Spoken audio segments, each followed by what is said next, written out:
This podcast is sponsored by NaNoWriMo, but does not necessarily reflect the opinions of its members. Content may not be suitable for all audiences. Alleycast with EJ and Carrie from NaAlley.com, dishing the latest on new adult fiction, the book industry, and drinking. Writing. Get ready. This shit's about to get crazy. Here's EJ and Carrie.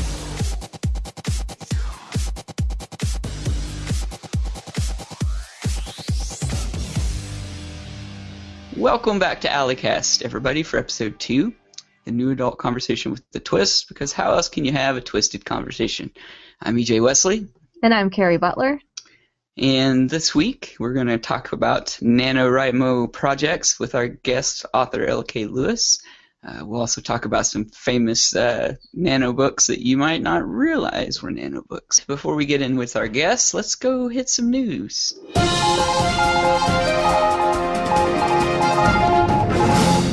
Our first bit of news this week, mass market paperbacks not dead yet, according to Publishers Weekly.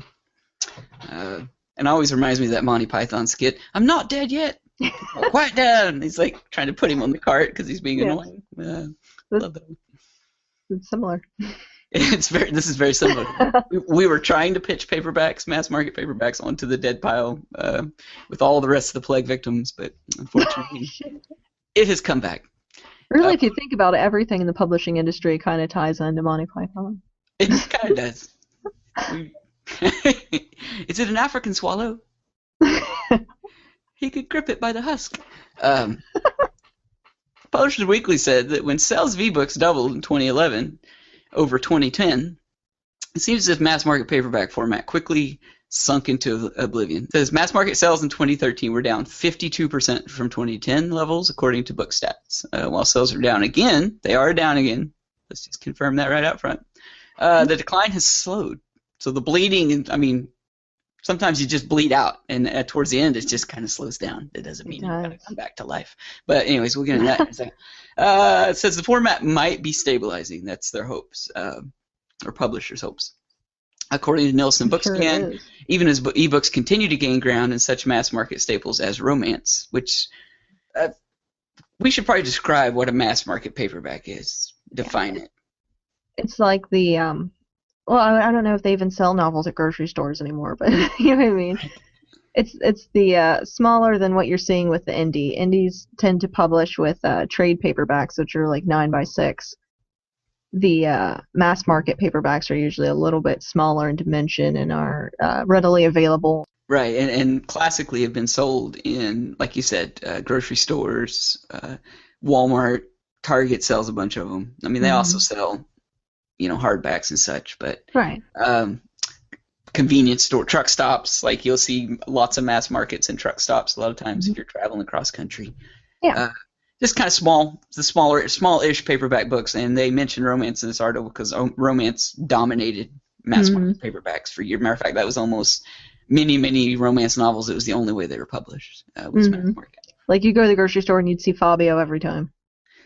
Hair blowing in the wind. Publishing, right? with goose blood on his face. That's still is the most horrifying image I've ever seen in my life. When he went on like that, was it like Disneyland or something? He was riding a roller coaster, and a goose or a duck or something hit him in the face. It was justice for men everywhere, I think. Someone threw that. It was you. It was me. I scared the geese up. I'm like, go get him. Took me years to train that pigeon.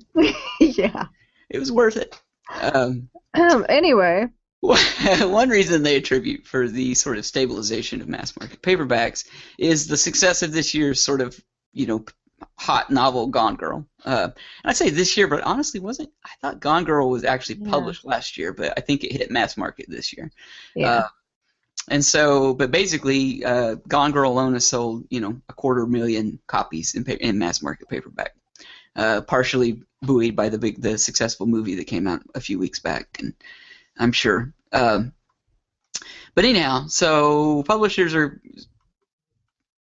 encouraged by this, I guess, because of mass market paperbacks have been a big way that traditional publishers have made money. because they're inexpensive to make. They're not hardbacks. They're usually all black and white, usually printed on some kind of crappy brown, like looks like probably recycled news. Right, probably recycled TP or something. But, yeah, some of them are now. They're, like I said, they're obviously lighter than hardbacks, so they're easy. I'm sure they cost less to ship and all these things. But anyhow, so publishers seem to be very excited about this. It says ebook sales growth has cooled a bit. Stores have seen that print books, especially mass market paperbacks, continue to do well as impulse purchases, which I think is interesting because I think ebook people, indie authors and people like that, we're kind of always trying to search to figure out how to tap into that impulse buy, into the one click. Right. And so I do agree with that. I think people can throw those in, I guess, easily when they're getting their groceries and such. And paperbacks still aren't that super expensive. So. And assuming that these stores are still giving shelf space to the grocery stores and whatnot, because around here you don't see it anymore. Right. And we don't have a bookstore, so we're illiterate. Right. I'm kidding. I didn't. She's digging that hole. No one's gonna like you in Ohio from henceforth. I know. I was kidding. Give us a bookstore. They won't. Just one. Give them one bookstore. Just one. You put it up in northern Ohio and they'll drive to it. No, I'm kidding. Northern Ohio probably already has one. But. I'm sure they do. We don't have one. We're in Appalachia. Right. People are going to be like, did you hear that Carrie said that Barnes & Noble is prejudiced against Appalachian people? Right. They have their own language up there. How do you can't make books, mass market books for people that have their own language. It's just a known fact. The article. Give me back my shovel. Oh, God. The article goes on to say that certain genres and best-selling authors like Brad Thor, I don't know why they picked him out. I was like, that's a weird example. His name just kind of looks badass, so maybe they just try to put in any article you can, like Brad Thor. Brad Thor. By Odin's hammer. We need ST here. You're right. Great, Odin's Raven. So still need to be mass market. Senior VP and publisher at HarperCollins, William and Morrow Division said. So my general feeling about this, and please don't get angry at me, publishing gods that are. I kind of feels desperate. This kind of feels like somebody's latching on to any kind of sign that paper books are not going to die. And I'm not anti-paper books. Please, again, don't send me that hate mail. I don't need it. You're not going to win that with me. I buy paper books to this day. Yes, I have one on my desk. Listen, I fanned the pages. That could have been anything. That could have been. Could have been a magazine. That's an app that has. Oh, I knocked over everything on my desk. Those are my Tic Tacs. Those aren't pills. Right. Go on. So Carrie has a paper book sounding app. So. Yes. And she actually does. She includes that in all of her ebooks. So when you open it, it goes. Right. So people will get that full paper experience. Yes. It smells like bookbinding glue. That they clearly so desperately crave because mass market paperbacks are selling not as horribly as they used to. Yes. That's what I took from this article. So I don't know. And that's not criticizing paper books. It's just. Maybe it is stabilizing. Maybe there is going to, and I do think, there'll probably always be this niche for paperbacks of really awesome books. Yeah. Well, it's like CDs. CDs still come out. Right. You're not going to stop some people from buying CDs, but still in the wave of the future, there are always people buying MP3s or stealing things as they are known to do. Yeah, and ebooks, they are what they are. And it's just hard for me to imagine a world 10 years from now where paper books are going to be that relevant. As far as not as in terms of we want them and they're nice to have and we love them and we'll go buy our favorite books in paperback, maybe still to have a nice copy on the shelf, but as in a vehicle that publishers make a lot of money off of. Mm-hmm. That's what I mean. Purchases are. I think to me, it's like 45 records. People still. They have them. They sound awesome. They're amazing. You can't replicate what they do. And people, it's really cool and vintage to go have a collection and do all that stuff. Hipsters. You're right. Darn hipsters. And just people who like music. Like I said, it's really Yeah. cool. There's something special about putting a record on, hearing it crackle and start. So it's great. Like, it's a nice thing to have. But I think books are kind of headed down that highway where, you're going to have paper books on your shelf that look pretty. But enough about this old school paper book nonsense. Let's bring this back to the now and get into it with our guest about some NaNoWriMo goodness. And now entering our digital studio is author L.K. Lewis. L.K., why don't you go ahead and tell us a little bit about yourself? Okay, well, I write new adult contemporary romance. I have a series called the Breaking the Rules series. The first two are out. The first one is Breaking the Rules. Second title is Bending the Rules. And my NaNoWriMo project is Making the Rules, which will be the third and final installment of the series. And I'm also working on what was originally a short story serial for Wattpad called Next Life Love, and it's adorable. It's about falling in love on Twitter. It's inspired by two of my best friends. And I'm editing that right now, so hopefully that'll be out and about sooner rather than later as well. And that's about it. Very That's what's cool. going on. So you're, and I like that. So, and I see a lot of authors turning to that. So when I first started writing 5 years ago, 6 years ago, whatever, it seemed like NaNoWriMo was like the thing for the beginner to do. Like, that's how you kind of threw out your first story.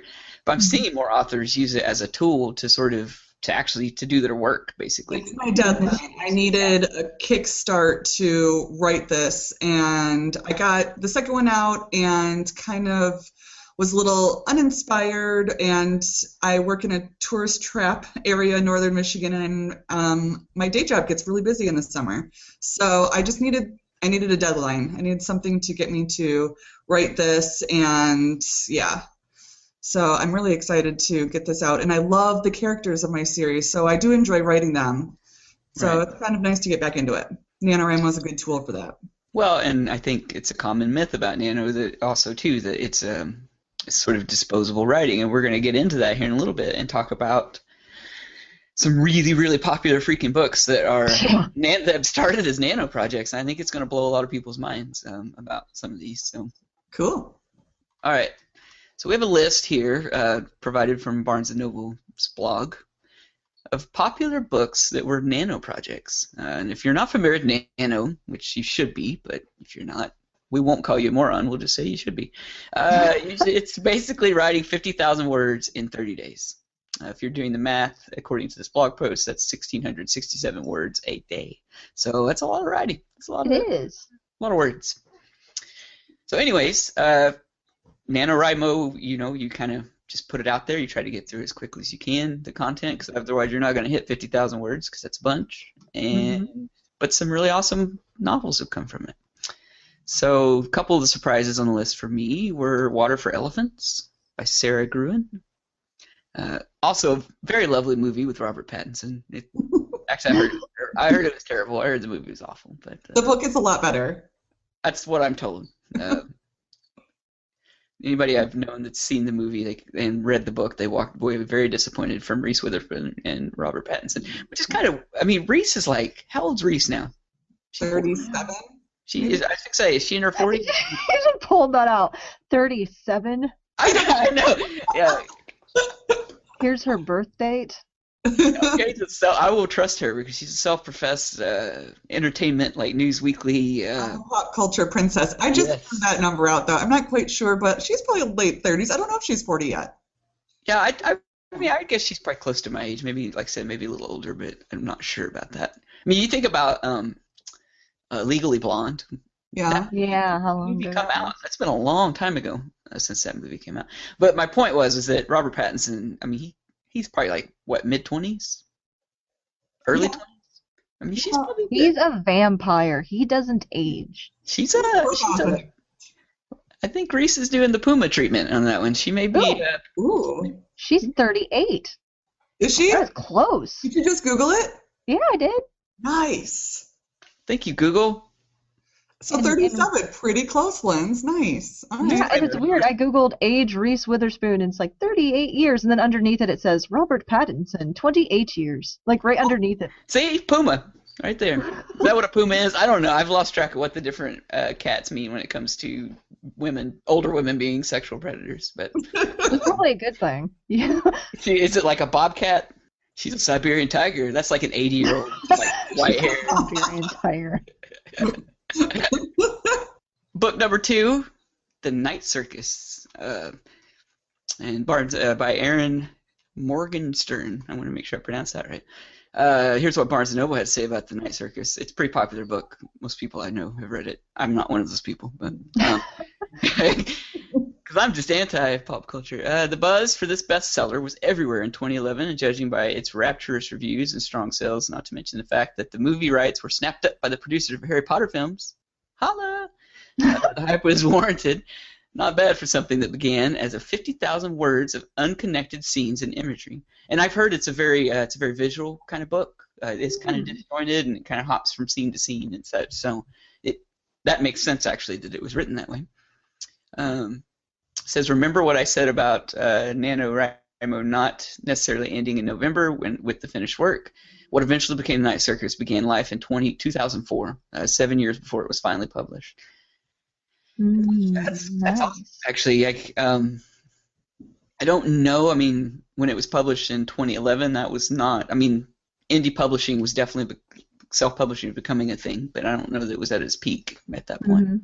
So I don't know how many more of those long gestating projects we're going to see anymore. Probably not many. Right. Well, the next offering on this list might just be sort of the crown jewel of self-publishing, indie publishing right now in this moment, and that's Wool by Hugh Howey. Hugh's a very popular self-published author, champion of the self-publishing indie author. Wool is a dystopian sci-fi novel, one of those credited with putting self-publishing on the map. After selling tens of thousands of ebooks directly to readers, he signed a 6-figure deal with a major publisher. Wool was originally issued as 5 separate novellas. Howey wrote 3 of them and even published one in November 2011. So this next book I'm not familiar with, but some of our listeners might be. The Darwin Elevator. Never heard of it. No. Ho? Or maybe Hugh. I don't know. Yeah. But it says Ho or Hughes. I don't know. It's probably Hughes. I don't know. First NaNoWriMo attempt resulted in a 1,280-word novel that fell apart, quote unquote, after one good chapter. His second eventually became a New York Times bestseller, the first in a trilogy of sci-fi thrillers that has entertained the authors, has earned the authors' comparisons to recent Hugo Award winner John Salzi, which people are going to think I don't read a damn bit because I haven't read any of these. Oh, do you ever feel like as an author, like people will be like, oh, so have you read, da da da da by so and so, and you're like, no. Right. I mean, we read a lot, but we don't. They assume that, oh, you've read all of the classics, you've read every book that's ever been a New York Times bestseller, you've read every award-winning novel that's being made into a movie. you know? Right. You're like, no, but I'll tell you what I have read is Strength by Carrie Butler Yeah. and Bending the Rules by L.K. Lewis. Yeah. But that's the truth, right? Like you get into this and you start to only read, you read a lot of stuff that your friends publish. Yeah, there's just not a lot of time. Right. Just read in your category. You beta read for people. That's kind of how you spend your reading time, which is sad. I love it when I do actually get to step out and try to read something different. But And I always feel like I'm cheating, when I'm reading for fun. yes. I was just going to say I'm a pretty quick reader, so I beta pretty fast, but then I read a lot for fun too. I plow through books. I one-click a lot. Definitely. I have horrible, I read fast just technically, but my ADD is ridiculous. Mm-hmm. So pick it up, put it down, pick it up, put it down. Speaking of ADD, things like Nano, is it better or worse for it? I think for Nano, it's more about just hitting that word count. You're just getting it out there. You're not, when I've done it in the past and when I'm doing it now, it's not about going and editing as you go, which is something that I normally do. I reread and then edit. I get it all out. Mm-hmm. And so as far as ADD goes, you can kind of keep writing, and if you throw a little tangent and throw a little asterisk to, like, get back to this later, and then you keep going or whatever, it's just, it's all on there, and you don't have to be as organized. You're just hitting those word counts per day, or, hitting your word goals. Right. And that makes total sense, because I think just removing that pressure for people, like that there is a lot of pressure. Like, so when you're writing a story, that you're like, I have to tell a story. Like, I'm not just putting words down. Yes. I have to go somewhere with this. I have to, and you, whether you're aware of it or not, usually you're trying to write along that way. And so I think taking part in something like that, where that, like, the only chance I have to do this is to just put it out there and do it. I could see that could be helpful. Yeah, because otherwise, you're checking your arcs, you're looking at the beats on, Save the Cat, is my story going the way it's supposed to? Right. And you get into those modes where you're self-conscious about, like, you want to write a certain chapter that you hadn't planned that may or may not just completely blow up your plot, but you're like, I gotta write it, I want to do it. And I don't think you're as apt to sort of pause with those things with Nano. You'd probably just sit down and write it anyways and worry about where it goes later. Yeah. The next book here is a very popular book, Fangirl by Rainbow Rowell. Mm-hmm. Heard lots about this book. It was her first novel. She'd already published her first novel, Attachments, and sold her second, Eleanor and Park, when she sat down to write Fangirl in 2011. And though the book ended up being double the 50,000 word count, she credits the exercise for forcing her to dive into the world of story and characters like never before, producing some, quote unquote, some of the bravest writing she's ever done. Another fantastic point about Nano. It does not have to be your whole project. Like, it doesn't have to end there. Like, it could be an amazing jumpstart on a great, full-length, huge novel if you want. All right. Let's see. Last book it's actually a trilogy of books by Marissa Meyer, Cinder, Scarlet, and Cress. This is each of the 3 books in Meyer's successful YA series, a futuristic reimagining of classic fairy tales, which these sound amazing, by the way. These are also ones I haven't read, but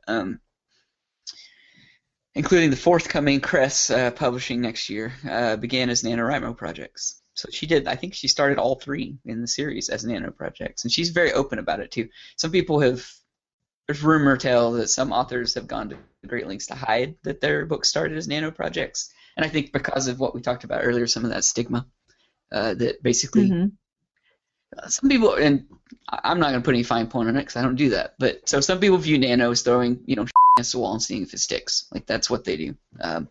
Basically, that's all you're doing. You're just kind of putting stuff out there, and it's not thoughtful writing. It's not all these things. Which I think if you pay attention to Stephen King, some of the more prolific writers that are out there, guys and gals that publish multiple books a year every year and have done so forever, they write like that. Like, they just put words down. They're very big on strict word counts every day. I think Stephen King's routine something like, 3,000 words every morning, and he stays there until they're done. Like, he gets up every day, and some days he's done by 10 or 11 o'clock, and some days he's not done till 1 in the afternoon. But that's his writing routine, and then after that he cuts it off and he's done writing for the day. You put on those Depends and you sit there until you're done. Exactly, Grandpa. Get your walker. Oh, Stephen King would let us have it if he knew we were coming. Oh my god. His next book, he's going to kill us. Right. Totally. It's going to be about, like, an elderly person in a nursing home that gets revenge against all the people that... Podcasters. Right. Stephen King also, if you think about it, because he encourages, to get those words out, and he doesn't really encourage a lot, his on writing. He says, get the words out and then put it in a drawer for a couple months, Yeah, he's big on that. So it's kind of Nano in a way, like, just get it all out there and then come back to it when you've thought about it and can create what you intended to create.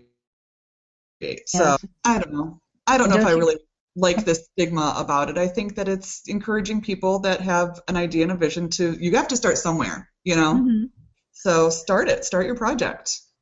Well, don't you dare query on December 2nd or something. Right. Oh no, send it out there. Just fire that bad boy out. Don't even reread it. I don't recommend that. No. I think just send it. Trust your instincts. Right. Never do that. Never. No, it's great. I want to do Billy Madison shake the fat kid by the cheeks skit right now.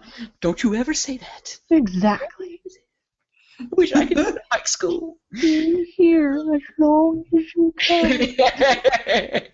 Never query. Never talk to an agent. Don't make eye contact with them if you come in the room. And then the agents are like, no milk will ever be our milk. Yeah. Will ever be our milk, stupid writer. Yes. No, not all Great agents parallel, are mean. Mel. Right. I've heard that all agents just have like a massive bonfire on January 1st of burning all the nano projects. Yeah. They're like, nanobook. We should have a segment here talking about nano myths. That'll be one of them. Yes. But anyways, interesting list. Very interesting list of some pretty top tier novels that started as this. And like I said, Hugh, he's a big, and he'd still be self-published if it hadn't gotten so huge, like his series or whatnot. Oh my gosh, yes. He still self-publishes a lot of stuff. Like that's kind of his thing. Like he likes to do that. But yeah. All right, so we've talked about getting word counts down and doing all this stuff. So any tips, LK, that you could share for us, or what's your process? More than tips, just for writing it out, staying organized, stay on point during your nano projects. So it's always good, obviously, to have an outline. When I write my outline, I have a chapter breakdown. I write in point of view, so I have, basically what I'd like to have happen in those chapters. And then I just go. So, and I don't necessarily have a word count that I have to hit every day. I don't have a whole lot of, I don't have like I write from 12 to 3. I have a day job. I have a little, a 3-year-old, almost 4-year-old son. So I carve out time when I can. So really I just try to write every day. And there are nights that I stay up till 2 or 3 at the end of November trying to hit the word count. But really it's just going down my outline, trying to hit it, trying to get the 50,000 is the goal, not necessarily lots of little goals for me. Right. And then, of course, the story kind of evolves and takes off without you while you're writing, and you're like, oh, okay, that just happened, and yeah, you've got to take it. But I do a lot of editing in December. So as far as tips and word counts, I really think it's dedicate your month to hitting your goal, dedicate the time that you can, and if you're organized enough to work from 9 to noon every day and then do your other responsibilities in the day, that's great. But really just make sure that you do some writing a day just to kind of stay motivated with your project. I think staying motivated is probably the biggest battle, because if you have a day or two that you didn't write, you're like, oh, I've got this to do, I've got that to do. Really just spend some time every day getting some words down, stay motivated, and that will help you to see it through. Sure. So you kind of write, I would say I do similar, like I chapter outline, so I just kind of write, I go chapter by chapter. I have the main story arc in my mind, like what I'm going to try to accomplish. And then I do chapter like summaries, basically. I just write, and when I say that, like a paragraph about the chapter, I'm like, oh, this is going to happen. And I don't even know. A lot of times I don't put in any details. I'm just like, sometimes I'll just be like, the 2 characters need to hook up, like here. And that's it. Like that's my note for the chapter. Like, and that's what I know that scene's about. But so I like that idea of doing that. My question is can that hurt your overall, or could you imagine it hurting your overall nano goals of if you do have this outline? Because again, you get back in that mode of I need to tell a story as opposed to getting words down. And that's all I was wondering. I was always wondered how that works with nano, like outlining and doing those things, if it was conducive to that or not as much. I think that if you're open to change in your outline, you're open to the fact that your story will evolve beyond your outline and you can just go with it, but kind of stick to the goals of the outline as a whole, then you'll be successful. If you say, well, no, the character can't do this now because my outline says this, well then, yeah, it's hard to stick to goals because then you're going back and editing and, you're not hitting your word count because you're worried too much about what you have down. I think you just let the story evolve as you go and have hit your overall plot points and arc with your outline as you go.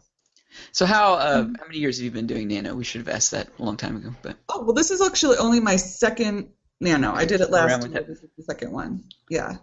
It's actually funny. I started writing my first book in November the year before, and I kind of did Nano without realizing what it is. I just kind of was like, I'm going to get this out, and just started to do it. And then people are like, hashtag NaNoWriMo. I'm like, what the heck is this? And I'm like, oh, okay. it's like, I'm doing that. Oh, I'm so progressive. I was cool. I was a cool kid. I was doing it before I even knew what it was. Cool before it was cool. Totally. That's me. You're the one that Absolutely. totally, like, you went to a party to play video games or something, and then you realize a party was around you while you're playing. You're like, oh, Yeah. Mhm. Oh, there's a party. like you guys always do keg stands at your video game? Right. Pass the whiskey.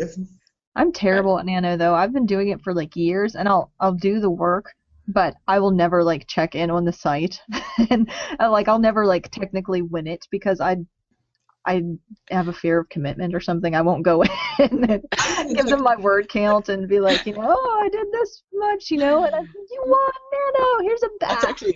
That's actually how I know it's Nano time, when I see Carrie like climbing a mountain with her laptop. She's like, I'm going into the isolation Yes. to Nano. I'm like, that's kind of not the point. Like, it's kind of Yeah. a community thing. Like, I hate the commute. No, I'm kidding. right. I did call around today, just locally. I called the library and I called the local high school because one of my massage clients had said that her high school student had mentioned NaNoWriMo. So I thought, oh, that's cool. And as it turns out, the high school student, I don't know who is organizing it, but they basically put it out in the newsletter that if any high school student wants to participate, that they'll get some events together and stuff. So I thought that was pretty cool. That is cool. The library doesn't have anything. The librarian knows about it, but then it said, hey, why don't you help me organize some events next year? I'm like, great. So I guess next year we'll be doing some more local things. But as far as my neck of the woods, there aren't really a lot of events unless I drive to the UP, which is so not going to happen. But I don't really like. I mean, I like the community aspect of it, and I think a lot of people need it. But yeah, I haven't checked into the website yet this year. I think towards the end of the month where I'm like, oh, word count, oh god, then I really start to. Yeah. So let me ask you guys this: when you're doing your outlines, not necessarily for Nano, do you handwrite them? Do you do it in Scrivener or Word? How are you keeping track of these things? I just handwrite it, like chapter, blah blah character, write it out, and then I underline to break the chapters. I don't use Scrivener. I write really linearly, so I don't do the I have to write chapter 8 now because it's on my mind. I will go back to my outline and make notes in the margins for chapter 8 when a thought comes to me. But I just outline it, write it all out in hand, and then I write it all out. Old school. Totally old school. Oh yeah. I've downloaded the free trial of Scrivener, and it's the first time I'd used it to sort of do, and I didn't use it to write the story. I just did it for the outline, and that was kind of just to try to get used to it and use it. It was perfect. Loved it. Oh yeah, I love Scrivener. I want to have its Scrivener babies. I should do it sometime just to check it out, see what it's see what it's like. Yeah, like the outlining, like you can do like your standard writing your outline, but you can have note cards on a little cork board, which is what I do. So you could have like pin, chapter 1. This happens, XYZ does this, blah, blah, blah, blah, 3 sentences there, and then I put the POV character, and I have them color-coded, which, if you guys know me, I love color-coding things. Delights me. You can like flip it over, you can have like pictures associated with it. That's cool. Yeah, it is cool. It's a very nice, because that's also helpful too. Like you can go online and swipe pictures of famous people and stick them in there in your notes, like to help you get ideas for characters and descriptions and places and all that good stuff. But yeah, so Scrivener is a very powerful, and I do it old school too. Like I just use I don't use a paper and pen, but Word's old school to me. So I'll open a Word and just do chapter 1, write it, and then chapter 2, chapter 3. He uses Word from like 98. I do. Just to say, yeah, old school Word. Windows 95. Yeah. Maybe I should give Scrivener I'll give it a try because I use Pinterest. I create a board and pin things and ideas so it would be all in one, all inclusive. And I think if you win Nano, you actually get like a hefty discount on Scrivener. It might be like 50%, 40%, 50%, something like that. Right. Mm-hmm. We're doing a big promo. Hey, Scrivener, can we have like a copy to give away? Yeah. Scrivener and Google. Yeah. We're all promo today. Our entire show is based off of Scrivener and Google. So. Yeah. Last week it was Amazon. Right. Yeah. So we're going after the Google. So, like, yay, Amazon, but boo, Goodreads. So it was kind of like a wash. It was a wash. That's how we roll, actually. Totally. We can't be bought, except exactly. No. A free copy of Scrivener would be great. Yeah. We can't be bought except for when we can. Right. Just stallions on the podcast landscape. We do what we want. We go where we want. Exactly. So, okay, it doesn't sound like that your Nano process is that much different from your regular writing process, is it? No. It's kind of the same-ish. I think, though, when I'm writing, except for the only difference would be during Nano, I don't edit. I just keep going. I don't go back and change or whatever. I just get everything out. Where when I'm writing, I'm constantly rereading and editing as I go, and then I go back and edit and chop things out, in like the real editing process. But generally, the last, day's worth of writing that I've done, I edit before I continue. Where, Nano, it's just do it all. It's kind of your button chair, hands-on keyboard time. Yep. It's my word purge. That's, I think that's something too that I think for the modern author, particularly independent authors and self-published authors, fast drafting, writing quickly is a massive key to success, the formula for success. It just is. And I don't think that, you don't have to be somebody who can, write a 60,000 word whatever in a month or 2 months. But it's every successful indie author that I've talked to in the last year and a half through the NA-Lit chats and all that kind of stuff. Almost all of them are people that publish multiple novels a year. They don't just publish one. Most of them, not even two. It's usually 3-4 books in a year. For me, that's terrifying. Like, that's really hard for me to wrap my brain around. I'm very, very slow. But one thing I want to get better at is writing quickly. And we're actually, that's one of the things we're going to have for NA-Lit chat topic. It's actually tonight's topic, but we're going to have somebody on that knows how to fast draft, does fast drafting, frequently publishes lots of books. And I think Nano is a really great trainer for that, especially if you're somebody like, okay, listen to you sounds a little bit like me. I don't edit quite so much probably when I write, but I go back and reread to get my mind back into the story. I do those kinds of things, and I'm bad. I'm not bad about editing like in total, but I'm bad about like popping back to the paragraph before. And because I'm always rereading like to see where I was and getting back into it, and then I'm like, I want to get rid of that sentence, or I want to move that here or there. And I wish I could train myself out of that. I wish I could just write and not ever go back. Like not ever. I'll do that, or else my brain gets fragmented. Right. Not literally. Right? I was like, yeah, it's good just to keep going. You do have to have a little self-control and not go back when you are trying to do something like Nano where you have a certain amount of time to get it done, But I'm not, people on UC Twitter where it's like, hey, who's joining me for a 15-minute sprint? You will never see me go, yay, me. I can do a 15-minute sprint, Yeah. It's not me. I can't just jump right into it. Even during Nano, before I sit down and write, I will go over my outline and think about what I've already written, but then, you just dive right into it. But generally, I can't just write for 15 minutes and be like, good job, you did it. It's like, I have time right now. Generally, it's after I've put my son to bed or, at work if I have a couple hours or whatever, I'll go in and actually get some work done. See, my writing Yeah. is so frantic. Like, normally it's like, okay, here's a paragraph and a half, and then a client's like, hey, can we Photoshop a staff into this guy's hand? And I'll be like, yeah! And then I'll do it, and then I'll, go back and write a sentence, and someone will be like, the NA Alley site blew up, it's not working! And I'll be like, what? And just bouncing all over the place. I'm emailing Carrie. I'm like, there's a fire on the podcast page. And she's like, oh, is there some activity? I'm like, no, it's literally on fire. Like, Yeah. somehow the internet caught fire. We did it. I knew we'd be the first. We'll blame Pajonas, but Yeah. whatever happens, we'll always blame her. But Yes. Our web mistress. Right. Sounds creepy. It does. When you say it like that. Web mistress. I'll go see the web mistress today. Can we start calling her Mistress Web? That would be awesome. We should. Oh, that can be her superhero name. Yes. Mistress Web. Love it. Web. She is kind of a ninja when it comes to that stuff. I'll say that. Awesome. Now, See, now I'm going off in left field again, thinking about it. I'm like, oh, we can Photoshop everybody in their superhero costume. I know. I was thinking about what a costume would look like for Mistress Web too. I'm like, Mistress really? Web. Like, Anyway.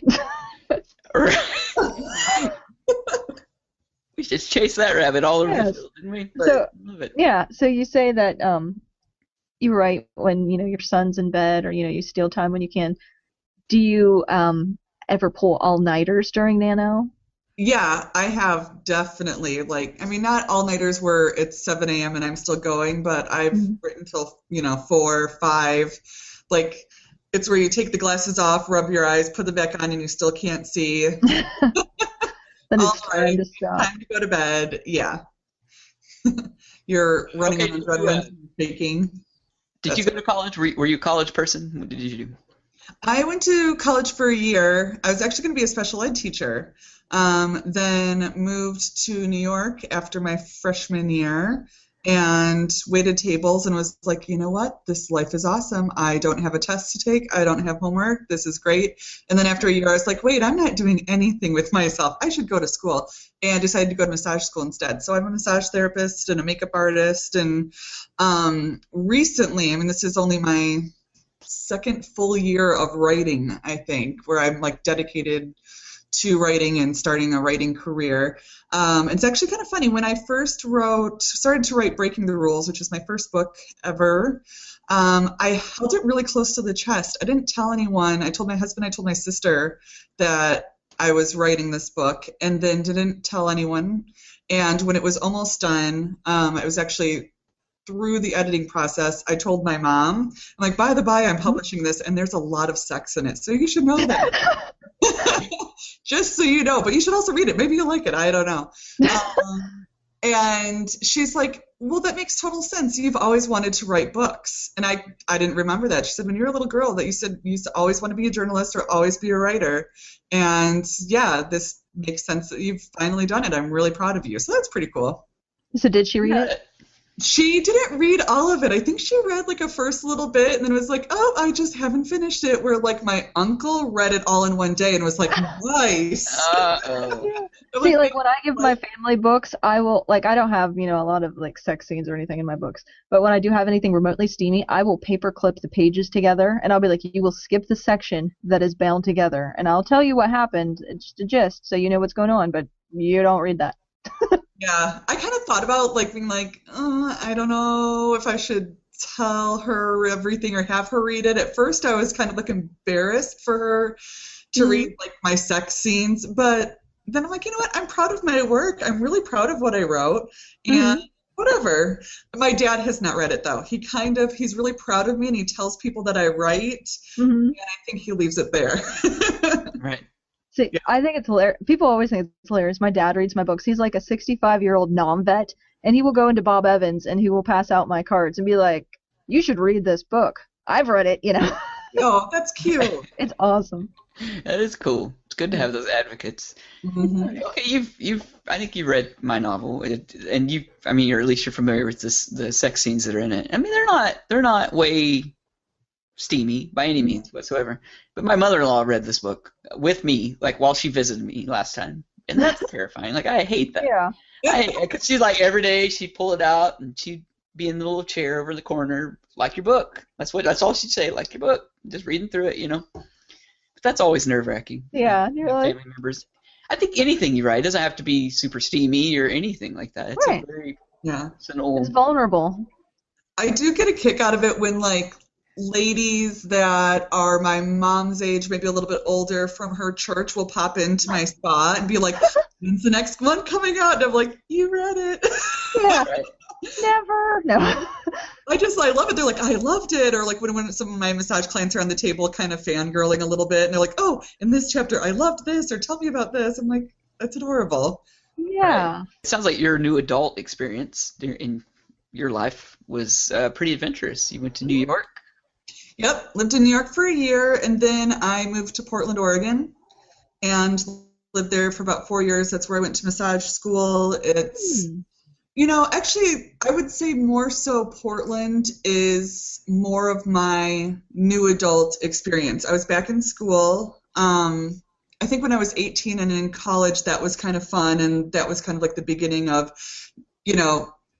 new relationships and friendships outside of my small little town, and venturing off on my own. The New York was like, okay, I'm paying my own bills now. I have to be an adult. And So during your new adult phase, what's the biggest extreme you went through for like studying or even getting ready for a job? You talked about like staying up all night or like doing not quite an all-nighter to finish your nano projects.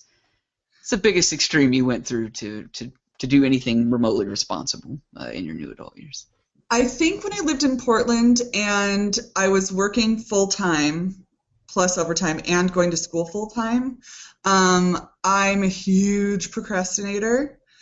And I think that being in massage school, being in a trade school, more so than like taking university classes where you're like, I just have to get through this class, I'm never going to use it. Going to massage school, every day I was excited to learn the next thing. And I'm still, 10 years later, using everything I learned in school. So I really cared a lot more about what I was learning. Right. So really finally getting my life kind of organized, having a relationship plus new friendships, and being an adult, turning 21, going to the bar at night, but knowing you had to be at work or school at 8, then to go to class, whatever, school, then work, all that sort of stuff. I think that was like the biggest extreme was honestly being a grown-up. Right. The balancing act. Yeah, during that time I got the nickname Late Night Linz. Ooh. Sounds like a phone number. I know, wow, 888. Sounds like a call-in show for radio. Yeah. Right? Linz. A lot of my friends were older and out of school. I met some of my friends in massage school. I was just turning 21 and they were in their 30s already. And they would stay up and party, and I would stay up till like 2 or 3 and party, then walk home and then like still be at school or still be at work at 8 a.m. fresh as a day, ready to go. I was one of those people too. Like I have a ex-roommate of mine that I had in college. The short story of our relationship was he was arrested twice in the matter of about a year, and his parents made him move back home. But we were visiting later on in life because I was the dude. I was the same way. I'd go out to the bar. We'd shut it down. We'd go to the bar till 2. They close at 2 in Oklahoma. They usually start running you out about 1:30. Yep. But basically, you'd send you home. We'd stop by Subway on the way home, get something to eat, and we'd go home and like me and my buddies, we would like watch QVC. Like that was our big thing. And we'd sit around and watch because like we had this thing where we would always try to call. One of us would like try to call in, and we would talk to the operators and try to convince them we'd bought the product and to put us on air. We never got on air, but it was so much fun. They were actually really cool. QVC operators are pretty awesome at 4 a.m. So, because you're like, and we'd always pick like the stupidest stuff in the world, like pots, like a set of pot holders or something, and we'd call them and be like, oh, we just love these, man. They're amazing. They're so soft. And they'd talk to you for like an hour, but they'd never let you on air. They'd be like, unless you have an account, we can't put you on, kind of thing. They have to verify that you actually purchased it. But right. A little QVC knowledge for you. But anyways, I was the dude, like my roommate, we'd come back and, do that, and he'd call around till he found somebody having a party at 3:30 or 4 in the morning. Oh my God. I'm like, dude, there's no good gonna come of this. Like, we've already been drinking since 8, when happy hour started at the bar. Like, we need to just shut this down. Call it a good night. And yeah, no, that never happened. But I was the same way. Like, I never missed a test. I always had 8 o'clock classes. I loved 8 a.m. classes because I always wanted to make sure I had my day done by like 11 or 12. I hated afternoon classes. It was so hard for me to stay awake and do all that. Yeah. So I can remember a couple times I might have stumbled into my 8 o'clock a little bit drunk, just a little tipsy, because I'd stopped drinking at 3 and gotten back up at 6, or whatever. What is this note about Oreo Clay, Carrie? Oh yeah, I knew I was going to forget that. What is it? I'm just dying to know. We have a note in here. It says, Carrie, it's very cryptic in our notes. Oh, okay. It says, remind me to tell you a story about Oreo Clay. Yes. So, we were talking about overnighters, and the whole NA experience in college. I will tell you a story. 'Twas the night before finals, okay, in the dorms. And it was, before winter break and everything. Sorry, I felt like this, like, you started this tale with 'twas the night before, and I thought we needed a little music, too. We did. No. Setting the scene, no. And it was weird because, I was on a kind of like a high-rise dorm, had like, I don't know, like 15 floors. I was on the 8th floor. And it's like everybody seemed to be studying out in the hall, like the most uncomfortable, dirty whatever hallway. Everyone's out there, just kind of absorbing the community vibe while we're all trying to cram and study, Wait just a second. If you tell me next that you met a rich billionaire that wanted to teach you the ways of being a woman, yes, that is I've exactly heard this story. what happened. You're like, it was a dirty break room. It was grungy. Yes. Elevator open now. No. So, my friends and I were all out there, and everyone was decorating their doors for like a it was like a total like book scene. Everyone's decorating their doors for like the Christmassy holiday contest. We're all studying for finals. It's like 4 o'clock in the morning, and my friend's like, "Oh, crap!" Oh crap! Oh golly! No. She was in like she was in this like art class, and she had forgotten that she had some kind of a project due like the next morning. It was like an early class, and it was involving like a sculpture with clay. And of course, we don't have clay anywhere in the dorm. No one has clay. We don't have like CVS isn't open, you know what I mean? Like, there's nowhere to get clay, so we had the brilliant idea that we were going to scrape all of the cream out of Oreos. Whoa, Nice. And make clay, and then I'm like, well, we have to have like different colors. What are we gonna do? And we were thinking, I was like, I wonder if anyone has like seasonal Oreos or mint. So we go around knocking on all of the doors at like 4 o'clock in the morning on our floor, and we're like, do you have any Oreos? Can we scrape out the insides? So we got, like the green mint, and we had red holiday Oreos, and we had white normal Oreos, and she was like cramming it all, like I was scraping the insides out, and she was cramming it into like clay balls to make dice for her project. I'm like, now that I think about it, I'm like, that is the most NA Oh, totally. all-nighter ridiculous kind of story I can think of. And now when I see Oreos, like sometimes I'll just start laughing for no reason. do you know what kind of horrible person that makes you, like, go around and, like, get people's Yes. Oreos and intentionally tell them, I just want to lick out the middle and give them back to you? That's Yes, yeah. Take their Oreos when they're trying to cram, which is horrible. it, In the right? middle of the night. Yeah, we were terrible. Oh, and get this, then the next morning I'm going to my class. I don't know if it was business law, something ridiculous.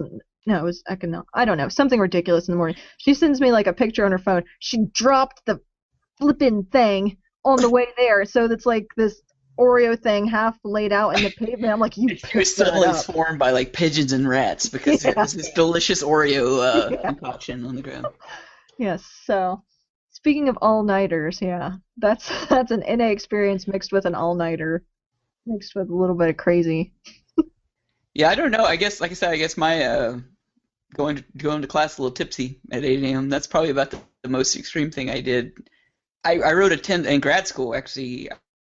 I wrote a 10-word essay in a 24-hour period. I Ooh, did that, and I got an A on it.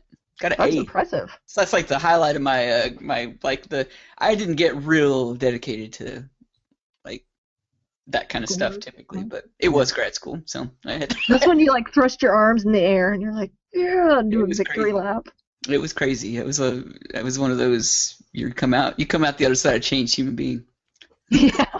I mean, In college, I did the all-nighters doing my rhetoric papers. I pulled those all-nighters and got the, good grades in the papers. But besides they just gave us, we didn't have to buy books. They gave us notes that we put in binders per class. Oh, you lucked out.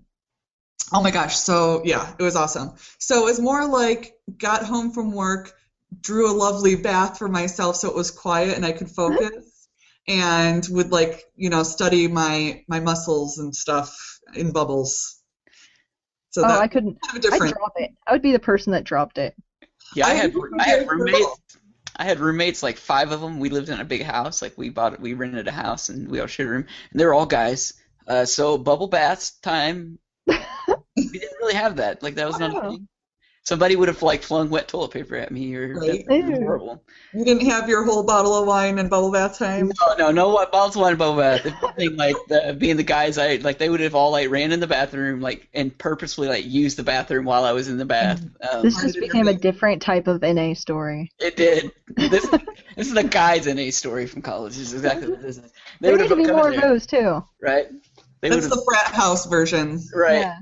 They would have slid horrible things under the door. Well, I worked at the spa, so my bubble baths were very luxurious with brand new bath products, and they would have taken pictures of me indisposed. I don't know. I mean, I guess that would be kind of I feel so lame saying that being a grown-up was my extreme in my new adult years. No, I think that's fine because I think that's I think that is a part of the new adult process, just in general. It's learning that balance. Because there were nights, I learned then it was a bad idea to drink till 6 in the morning and try to do a job or go. It was horrible. It was misery.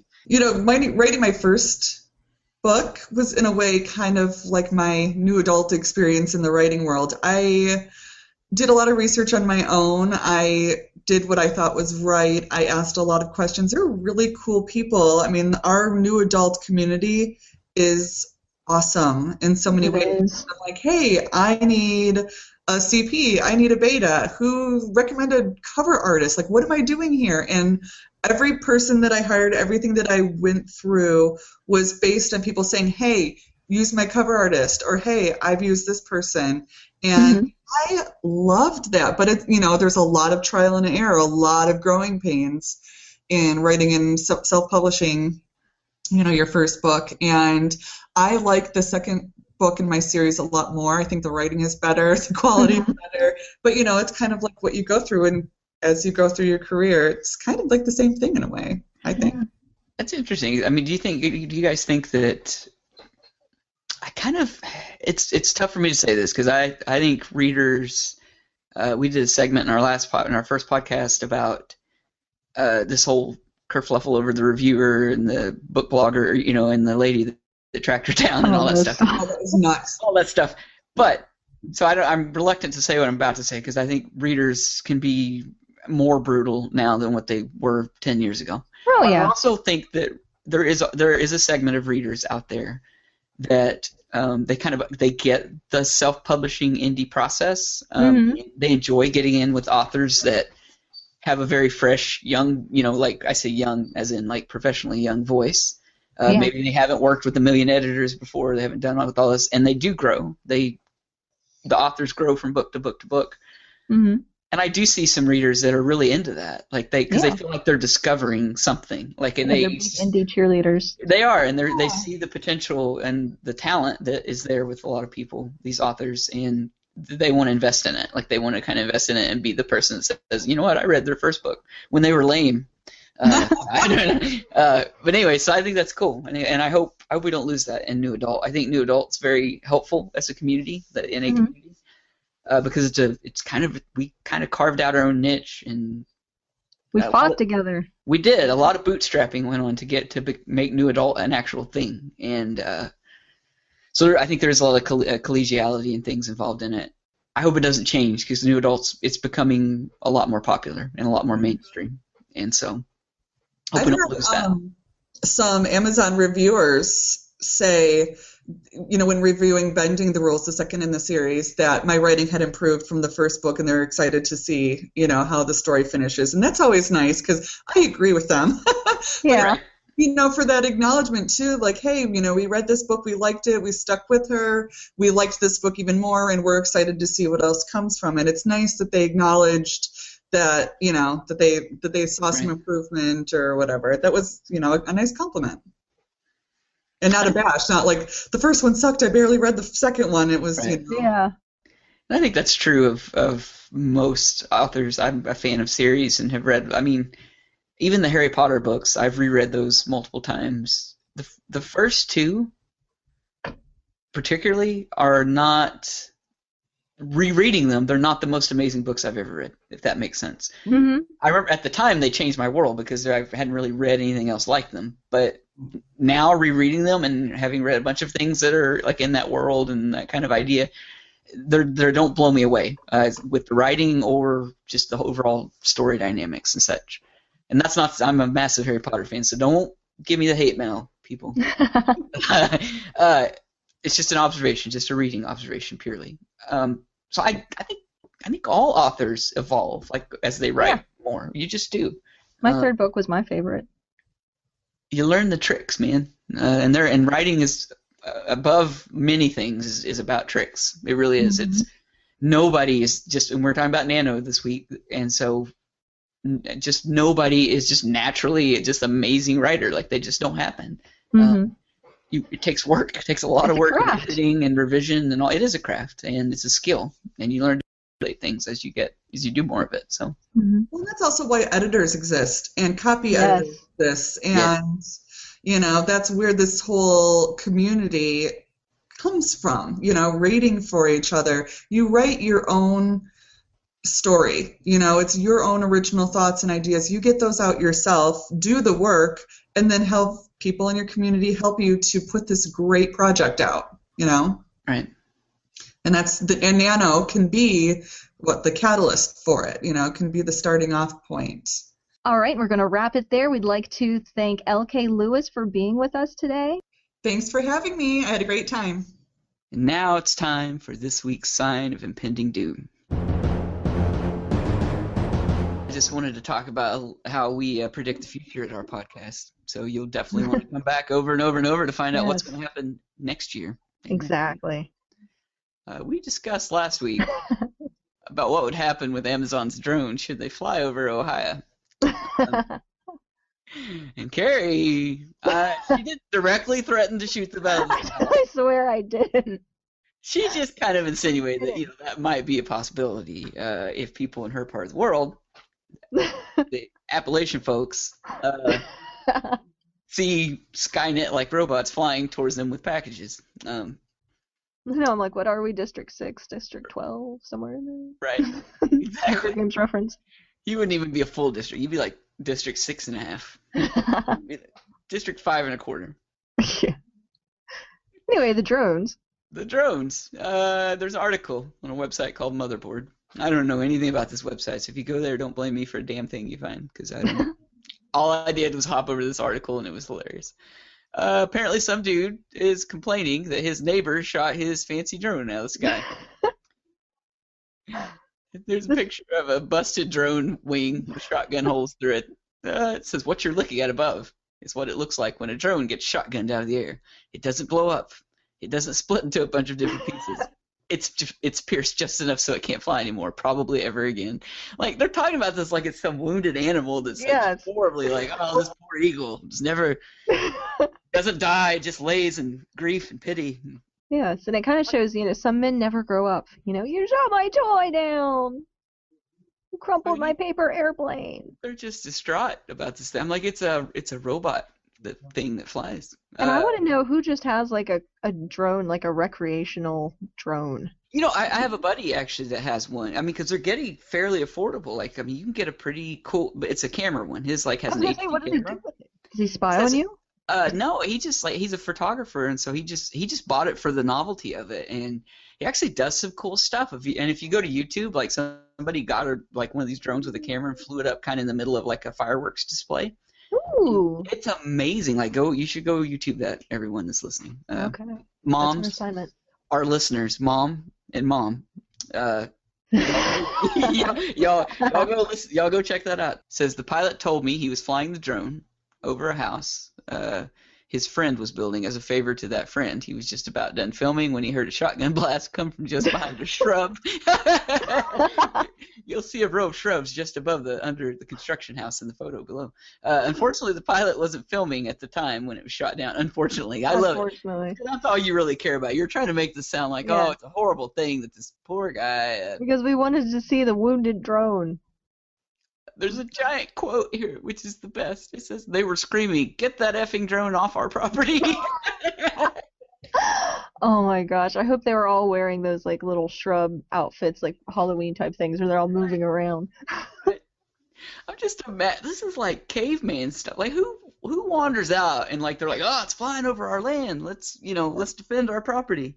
I don't get that. Like pilot said he tried to bring the drone back toward him, which was probably a bad idea because the buckshot from the next blast flew just above his head. He fired again as the drone was coming toward me. I heard the buckshot go over my head, and that's when I think a bird got hit squarely.